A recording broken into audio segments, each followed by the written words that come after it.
While kids chased One-Eyed Willy's fortune, 2 of the movie's stars would be dead within 4 years. Anne Ramsey was filming with parts of her jaw and tongue surgically removed. Sean Astin's mother threw away the actual treasure map. Behind every adventure is a darker story, and the Goonies hid more secrets than One-Eyed Willy's treasure room. Here are 20 weird and surprising facts you didn't know about the Goonies. Fact 1.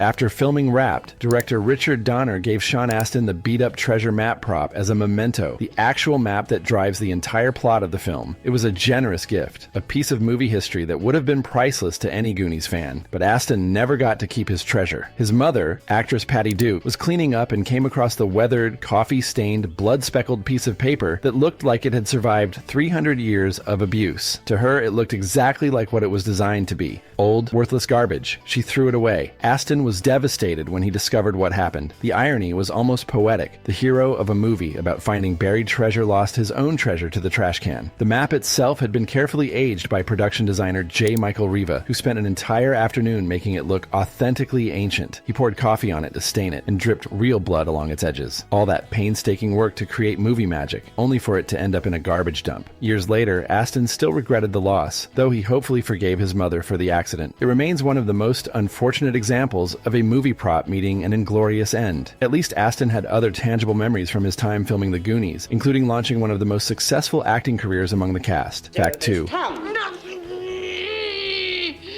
Mama Fratelli wasn't acting with prosthetics. She was acting through devastating surgery. Anne Ramsey was diagnosed with esophageal cancer in 1984, just before production began on The Goonies. Surgeons removed parts of both her jaw and tongue, reconstructing her tongue with tissue from her thigh. She couldn't speak for 2 weeks after the surgery, which happened on her 57th birthday. When doctors finally removed the breathing tube and told her to say something, she burst into tears she could still talk. The surgery left her with a distinctive slurred, raspy speech that became her trademark in the film. Most viewers assumed it was just great character acting, but it was actually the result of life-saving surgery that nearly ended her career. Ramsey pushed through radiation treatments while working, guest starring on shows like Hill Street Blues and Knight Rider. She told interviewers, "I felt so lucky I had the strength to continue." Her performance as Mama Fratelli earned her a Saturn Award for Best Supporting Actress. Just 3 years later, she received an Oscar nomination for Throw Mama from the Train, filmed while her cancer was worsening. The cancer returned in early 1988, and she died on August 11, 1988, at age 59, just 3 years after The Goonies premiered. Danny DeVito eulogized her as a woman of courage, saying, "I loved that woman. I loved everything about her." Sean Astin remembered her as a delight. The film Scrooged was dedicated to her memory. Ramsey's resilience allowed her to create one of cinema's most memorable villains while fighting for her life. Fact 3.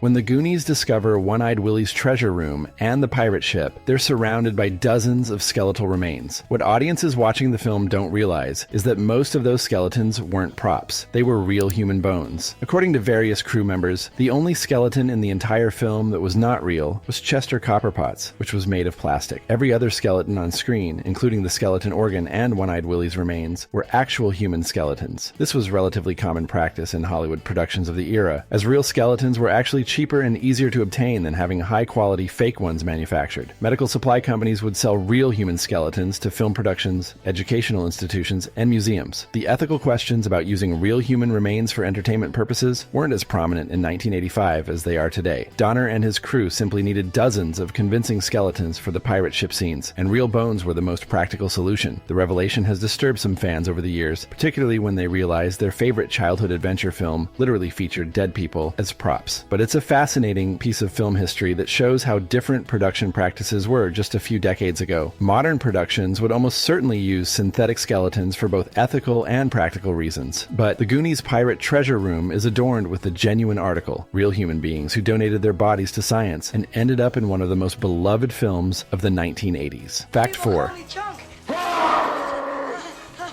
The gentle giant on screen was a brawling nightmare off-camera. John Matuszak, who played Sloth, was a 6 foot 8 inches, 300-pound former NFL star with a serious substance abuse problem. His stunt double, Randall Widner, wasn't just hired for dangerous scenes. He became the John Wrangler responsible for keeping Matuszak out of trouble when they flew to Astoria, Oregon for filming. Widner used his martial arts skills to keep the massive former defensive end under control, accompanying Matuszak to bars every night. As Widner recalled, "I'd drink Coca-Cola and make sure he didn't beat up the whole place." Matuszak Matuzak had been chugging painkillers and gallons of booze and drugs to offset the litany of injuries from his football career. Widner explained that Matuzak was a big kid with very few limitations about how he conducted himself, but he was a little too big to play rough with people. The stuntman noted that Matuzak's rowdiness with locals wasn't malicious, saying he was taking painkillers, and when you put a gallon of wine on top of that, you have trouble controlling yourself at times. Despite his offset chaos, Jeff Cohen described Matuzak as a gentle giant around us kids during filming. Matuzak had been the first overall pick in the 1973 NFL Draft and won 2 Super Bowls with the Oakland Raiders. He died on June 17, 1989, just 4 years after The Goonies premiered at age 38. The cause was an accidental overdose of prescription drug Darvocet, with contributing factors including an enlarged heart and bronchopneumonia. His final film, Down the Drain, was released posthumously in 1990. Fact 5. All those little creatures that multiply when you throw water on them. Hidden in plain sight is a clear indication that the Goonies and Gremlins share a cinematic universe. When Chunk calls the police to report the Fratellis and their criminal activities, the sheriff doesn't believe him, because Chunk is notorious for making up wild stories. The officer recalls one of Chunk's previous pranks, a tale about all those little creatures that multiply when you throw water on them. That's a direct reference to the Gremlins from the 1984 film, directed by Joe Dante. The connection makes perfect sense when you know the behind-the-scenes details. Steven Spielberg was executive producer on both The Goonies and Gremlins. Screenwriter Chris Columbus wrote both films. The shared creative team deliberately planted Easter eggs connecting their movies, creating a shared universe before the Marvel Cinematic Universe. Corey Feldman appeared in both films, playing different characters but providing another link between the two stories. The reference is played as a throwaway joke. The sheriff thinks Chunk is just making up another ridiculous story, not realizing that this time he's actually telling the truth about criminals and kidnapping. But for viewers who catch the Gremlins reference, it adds an extra layer of fun to the scene. It means that somewhere in this fictional world, the events of Gremlins really happened, and Chunk somehow heard about them and tried to pass them off as his own adventure. The shared universe detail is one of those small touches that rewards attentive viewers and shows the playfulness of Spielberg, Columbus, and Donner in crafting their 1980s adventure films. Fact 6.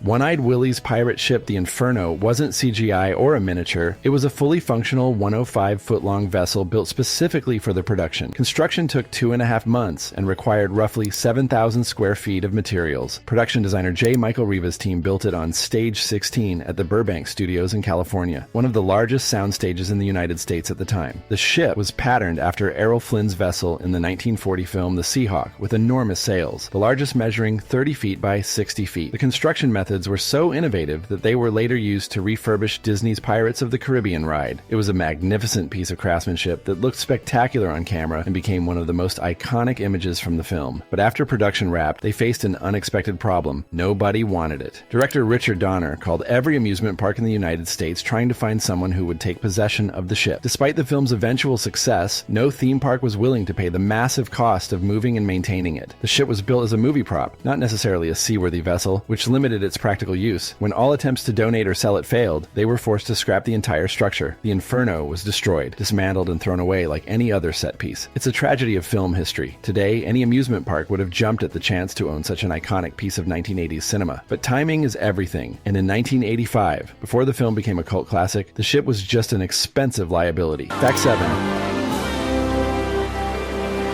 Director Richard Donner was obsessed with capturing genuine reactions from his young cast. For the pivotal moment when the Goonies discover One-Eyed Willy's pirate ship, Donner deliberately kept the massive 105-foot vessel hidden from the actors until the cameras rolled. He wanted pure, unfiltered amazement, and he got it. Too much of it. The day they filmed the scene, Donner backed all the kids into the water underwater and set up the cameras. On action, they surfaced, turned around, and saw the Inferno for the first time. Josh Brolin, playing Brand, came up a bit late and wasn't thinking. He looked at the massive ship, turned around, looked at it again, and his genuine surprise burst out.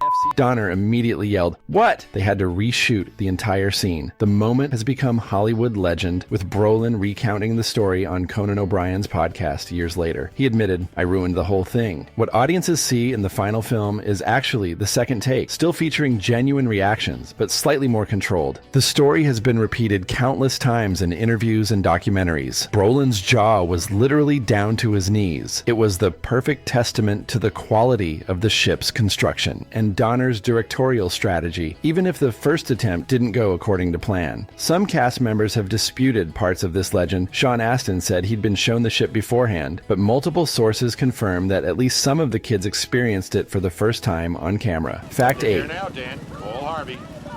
Yes, sir.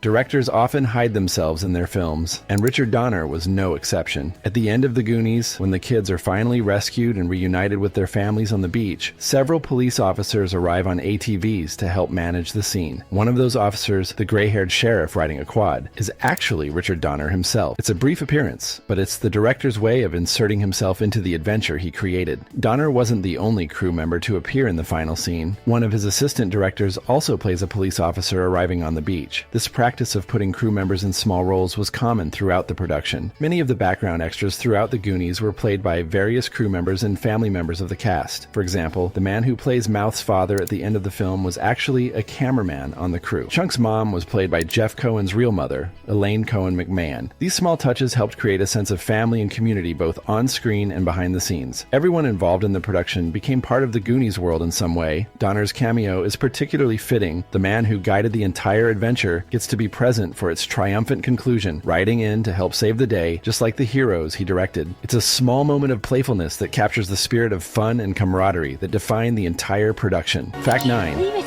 That's it, guys.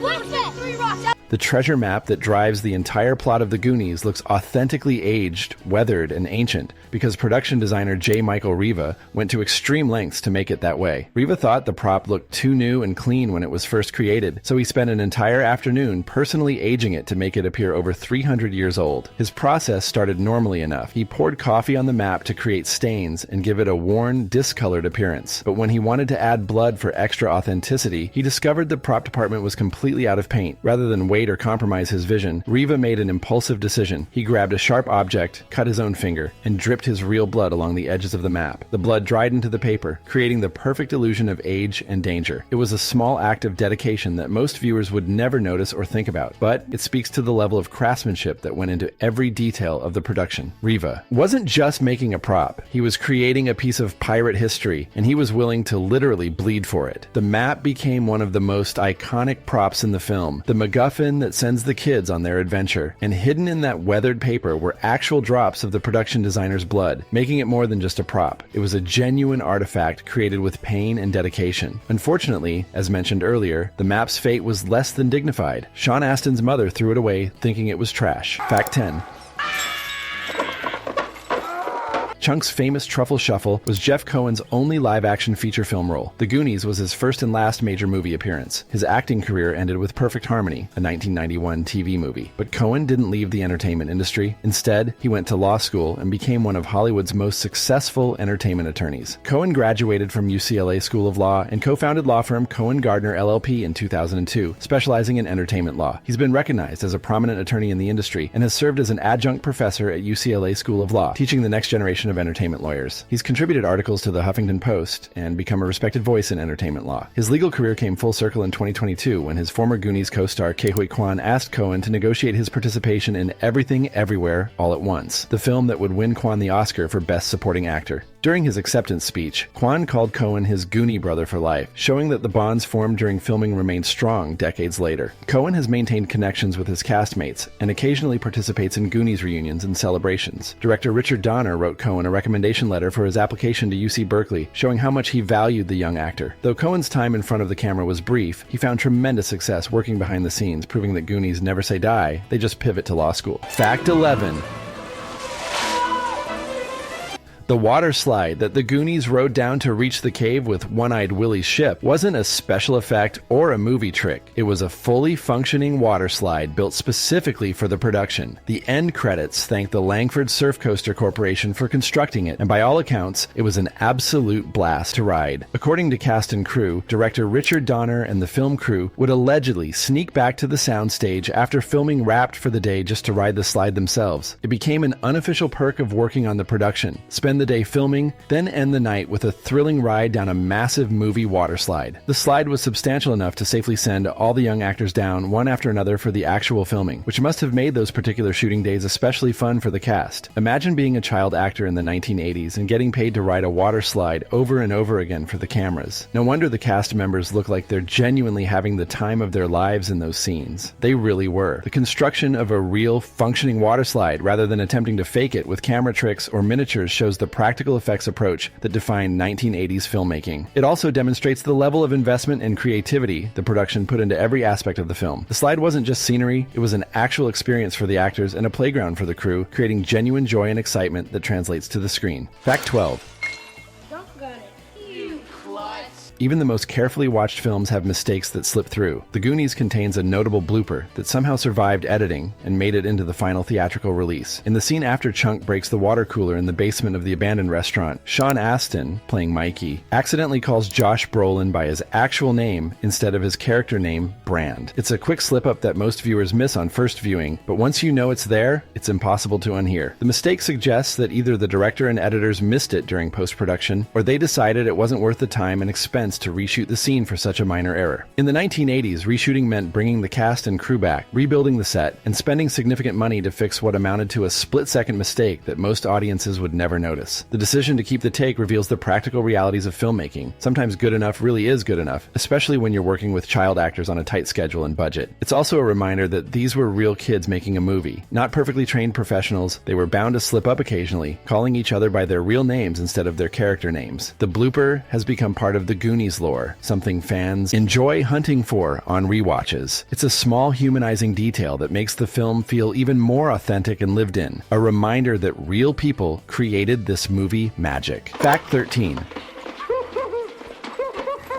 Creating Sloth required John Matuszak to endure a 5-hour transformation every single morning of filming. The elaborate prosthetics covered his entire face and head, turning him into the deformed but lovable character. The makeup included a remote-controlled mechanical eye that could move independently, operated by a production member off-screen with a remote control. To synchronize Sloth's blinking, another crew member would count down off-screen to let Matuszak know exactly when to squint, so both eyes would close together. The level of coordination required was extraordinary. The prosthetic head with its radio-controlled eye and movable ears was hot, uncomfortable, and claustrophobic. Matuszak never complained, showing remarkable patience and professionalism despite being trapped under pounds of latex for hours at a time. The kids on set were warned not to get Matuszak wet during scenes on or around the pirate ship because the moisture could damage the expensive rig. Of course, being kids, they got him soaking wet anyway. The damage was so extensive that production shut down for an entire week while the makeup effects team repaired and rebuilt the prosthetics. That week-long delay cost the production significant time and money, all because some children couldn't resist splashing their gigantic co-star. Despite the grueling daily routine and the occasional mishaps, Matuszak brought incredible warmth to the character. He was a hit with his young co-stars, and the 5-hour makeup sessions never diminished his gentle, playful demeanor around the children. Fact 14.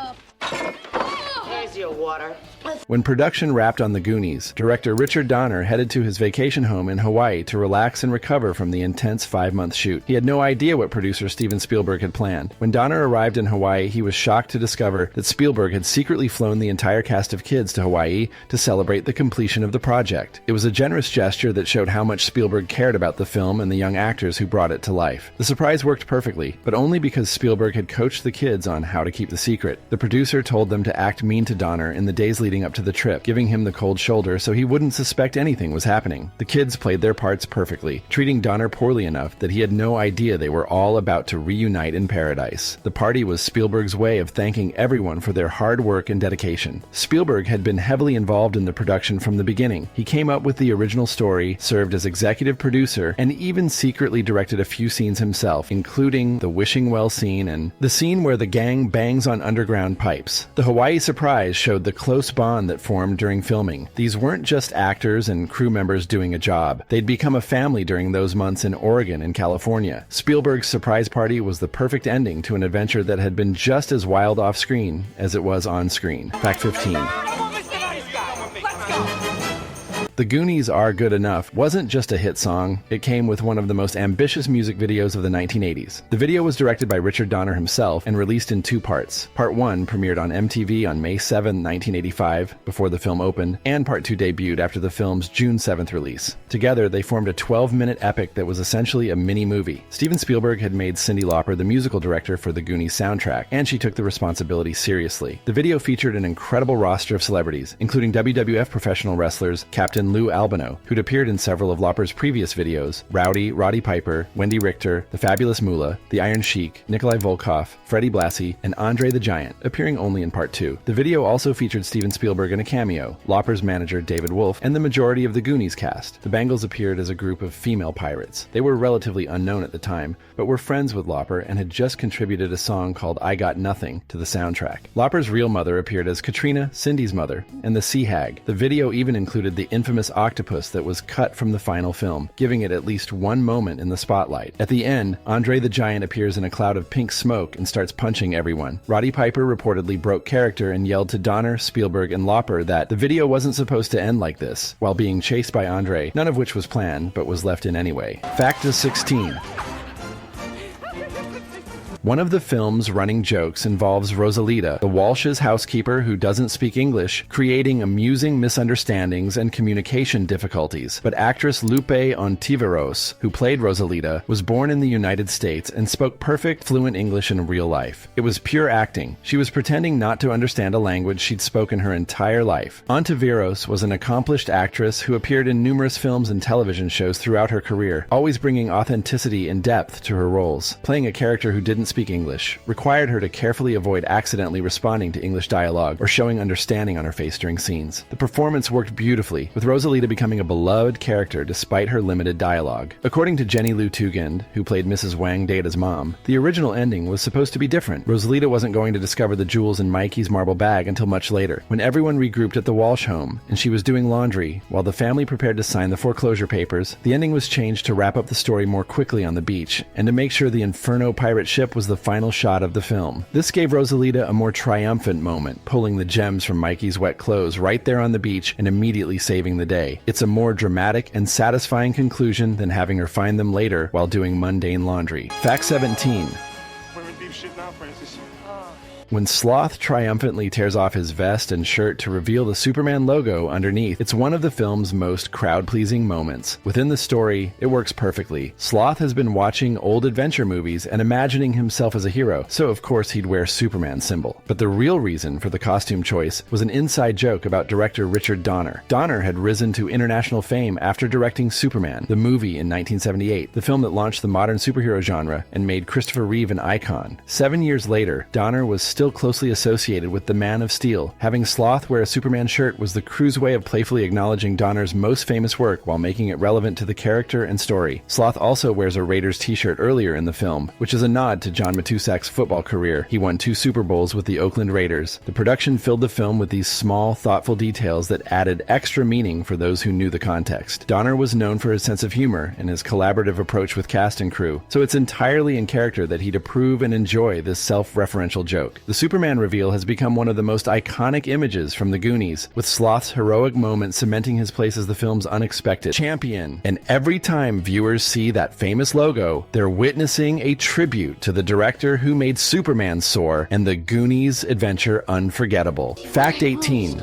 Treasure once. It was One of the most memorable moments in the Goonies is when Mikey passionately tells his friends about the legend of One-Eyed Willy. It sounds like a perfectly scripted, well-rehearsed speech, but it was actually almost entirely improvised. Director Richard Donner wanted to capture the authentic excitement and wonder of a child telling a fantastic story, not a young actor reciting memorized lines. His solution was brilliantly simple. He pulled Sean Astin aside just moments before filming the scene and told him the story of One-Eyed Willy himself, explaining the pirate's legend and fate. Then, Donner simply had the cameras roll and instructed Astin to retell him the tale as best he could, right there on the spot. The result was pure magic. Astin delivered the story of One-Eyed Willy with the sincere wonder and genuine excitement of a child sharing something amazing he'd just learned. There's a natural, unrehearsed quality to the performance that couldn't have been achieved through traditional acting methods. The words tumble out with authentic enthusiasm, with Astin capturing every bit of wide-eyed amazement that the story deserves. It was a masterclass in directing child actors, giving them just enough information and trusting their natural instincts to create something real. Donner used similar techniques throughout the film to elicit genuine reactions. For the scene where the Goonies discover Chester Copperpot's skeleton, Donner didn't let the kids see the skeleton prop before filming, resulting in authentic reactions of shock and horror. These directorial choices helped make the Goonies feel spontaneous and alive in ways that carefully rehearsed performances never could. Fact 19. Most movies shoot scenes completely out of order for scheduling and budget reasons. But The Goonies took a different approach. Director Richard Donner and producer Steven Spielberg decided to film almost the entire movie in sequence over a 5-month shooting schedule, mostly on location in Astoria, Oregon. This allowed the young actors to experience the adventure in the same order their characters did, building genuine chemistry and authentic emotional reactions as the story progressed. The sequential shooting helped create the naturalistic performances that made the film so beloved. The kids weren't just pretending to be friends, they actually became friends during those months together. Filming in Astoria gave the production access to real locations that added authenticity to the world of the Goondocks. The interior and exterior of the old Clatsop County Jail, later converted into the Oregon Film Museum, served as the holding place for Jake Fratelli at the start of the film. The Walsh family home at 368 38th Street was a real residence where much of the interior was filmed, though the attic was built on a sound stage. The museum where Mikey's father works is the Captain George Flavel House Museum. The coast scenes were filmed in Oregon, though at locations some distance from Astoria. Only the elaborate cave tunnels and the pirate ship grotto were built on massive sound stages back in Burbank, California. The decision to shoot sequentially and on location created logistical challenges, but paid off tremendously in the final film. Today, Astoria celebrates its connection to the movie with annual Goonies Day festivals that draw 10,000 to 15,000 visitors, and the Walsh House has become a major tourist attraction. Fact 20. We went over to Mikey's dad's place and we found him at... The Goonies wasn't just a successful 1980s adventure film, it became an enduring cultural phenomenon. In 2017, 32 years after its original release, the film was selected for preservation in the United States National Film Registry by the Library of Congress. This honor is reserved for films deemed culturally, historically, or aesthetically significant, placing the Goonies alongside cinema's most important works. The inclusion in the National Film Registry is a testament to the film's lasting impact on multiple generations of viewers. What started as a modest $19 million production became a $69 million worldwide hit in 1985, but its true legacy was built in the decades that followed. Through endless cable television broadcasts, VHS rentals, and later DVD and streaming releases, The Goonies became a rite of passage for young viewers discovering the joy of adventure films. The movie launched careers, including Sean Astin, who went on to play Samwise Gamgee in the Lord of the Rings trilogy, and Josh Brolin, who became a major star in films like No Country for Old Men, Milk, and the Marvel Cinematic Universe's Thanos. It inspired countless other filmmakers, most notably the Duffer Brothers, who cited The Goonies as a major influence on Stranger Things. The film's message of friendship, loyalty, and never giving up resonated across generations. Goonies Never Say Die became a cultural touchstone, a rallying cry for underdogs everywhere. Astoria, Oregon celebrates Goonies Day annually, drawing thousands of fans to tour filming locations. And through it all, the film maintained its status as a beloved classic, earning its place in the National Film Registry as an important piece of American cinema history. And there you have it, 20 weird and surprising facts about the Goonies. From Anne Ramsey filming through cancer surgery to John Matisak's stunt double preventing bar fights. If you want more videos like this one, subscribe, like, and comment your favorite fact. Thanks for watching.